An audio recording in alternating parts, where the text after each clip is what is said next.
இப்போ நிறைய பாடல்கள் நாம் வந்து கேட்டிருப்போம். அந்த பாடல்களை நம்முடைய சில சூழ்நிலைக்கு தகுந்த மாதிரி மாற்றி பாடினால் எப்படி இருக்கும் அப்படின்னு ஒரு சிறிய கற்பனை. பேருந்துகளில் நாம் போகும்போது ரொம்ப கவனமாக போகணும், நம்மளுடைய பயணங்களில் ரொம்ப கவனமாக இருக்கணும், இல்லைன்னா என்ன நடக்கும் அப்படிங்கிறதுக்கு ஒரு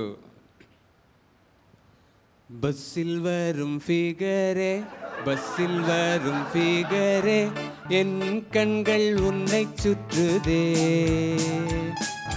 சட்டை பையில் என் பணம் தொட்டு தொட்டு பார்த்தேன், பிக் பாக்கெட்டு ஆகி போனதே, டிக்கெட்டையும் மறந்தேன் பணத்தையும் இழந்தேன், செக்கரிடம் மாட்டிக்கொண்டேன் உன்னாலே சக்கரிடம் மாட்டிக்கொண்டேன். அடுத்ததாக சிலருக்கு எக்ஸாம்னாலே பயங்கர பயப்படுவாங்க, அந்த எக்ஸாம்ங்கிற கான்செப்டே இல்லைன்னா ரொம்ப சந்தோஷப்படுவாங்க. அப்படி ஒரு ஆள் ஒரு பாட்டு பாடுறார். என்ன பாடல் பாடுவார்? ஏன் என்ற கேள்வி இங்கு கேட்காமல் கொஸ்டின் இல்லை, நான் வந்து கேட்டும் இங்கு யாரும் ஆன்சர் சொல்லை, ஏன் என்ற கேள்வி இங்கு கேட்காமல் கொஸ்டின் இல்லை, நான் வந்து கேட்டும் இங்கு ஆன்சர் சொல்லவில்லை, அரியர்கள் விழுவதெல்லாம் கேள்விகள் கேட்பதனாலே, அரியர்கள் விழுவதெல்லாம் கேள்விகள் கேட்பதனாலே, எக்ஸாம்களை எடுத்து விட்டால் எல்லோருக்கும் ஜாலிதானே, ஏன் என்ற கேள்வி இங்கு கேட்காமல் கொஸ்டின் இல்லை, நான் வந்து கேட்டும் இங்கு ஆன்சர் சொல்லவில்லை. நன்றி நன்றி. அடுத்த ஒரு காதல் ஜோடி இருக்காங்க. அவங்க ஒருத்தரை விட்டு ஒருத்தர் எந்த விஷயத்தையும் வந்து சாப்பிட மாட்டாங்க, எல்லாத்தையும் ஷேர் பண்ணிக்குவாங்க. அவங்க வந்து ஒரு பாடல் பாடுறாங்க. என்ன பாடல் பாடுவாங்க?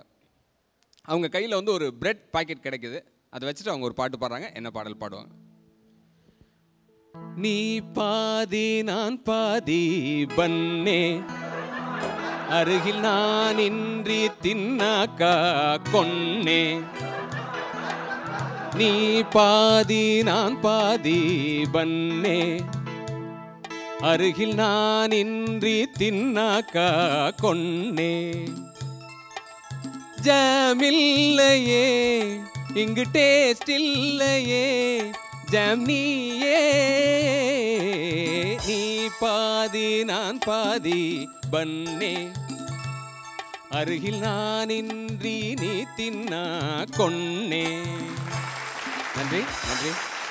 அடுத்த ஒரு சமையல்காரர், சுற்றிலும் காய்கறிகள் இருக்கு, அந்த காய்கறிகள் இருக்கிற அறைக்குள்ள போய் ஒரு பாடல் பாடலாம். என்ன பாடல் பாடுவார் அப்படின்னு கற்பனை.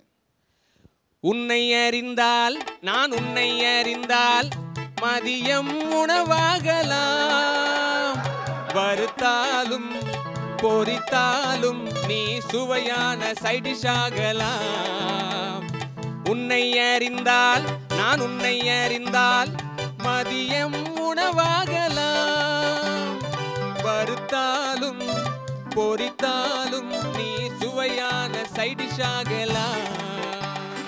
இல்லையா? ஒரு கொலை வழக்கில் ஒருத்தர் மாட்டிக்கிறாங்க. அதை விசாரிக்க வர்றது அவங்களோட மனைவி இன்ஸ்பெக்டர். அவங்க வந்து அந்த கொலை வழக்கில் மாட்டிக்கிட்ட ஆளை பார்த்து, அவங்களுடைய கணவனை பார்த்து பாடினா என்ன பாடல் பாடுவார்?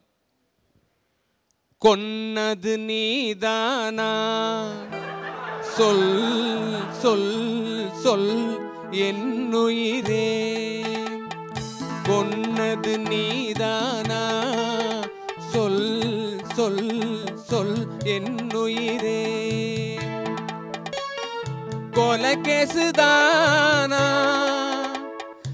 ஏன் ஏன் ஏன் என்னுயிரே, ஏன் ஏன் ஏன் என்னுயிரே, கொன்னது நீதானா சொல் சொல் சொல் என்னுயிரே. நன்றி நன்றி. அக்கா நிறைய பேர் மிமிக்ரி பண்ணாங்க, டான்ஸ் ஆனதெல்லாம் பார்த்தீங்க. ஆமாம், இது ஒரு புதுமை. ஆமாம், அதாவது பாட்டிலே வந்து சில அர்த்தமுள்ள ஒரு மிமிக்ரி. இதை பற்றி உங்களுடைய கருத்து? பன்னு சொன்னார்ல, ம், ரொம்ப நல்லா இருந்துச்சு. பன்னு. ஆமாம். அந்த பஸ்ஸில் ஃபிகர் சொன்னார்ல, அதுவும் ரொம்ப நல்லா இருந்துச்சு. அது எல்லாரும் பண்ணுறது தானே, ஃபிகரை பார்த்தோன்னு ஒரு சைட் எடுக்கலான்ட்டு. ஆமாம், அது ரொம்ப நல்லா இருந்துச்சு. பாக்கி இந்த நாயெல்லாம் சொன்னீங்க, ரொம்ப எல்லாமே ரொம்ப நல்லா இருந்துச்சுமா.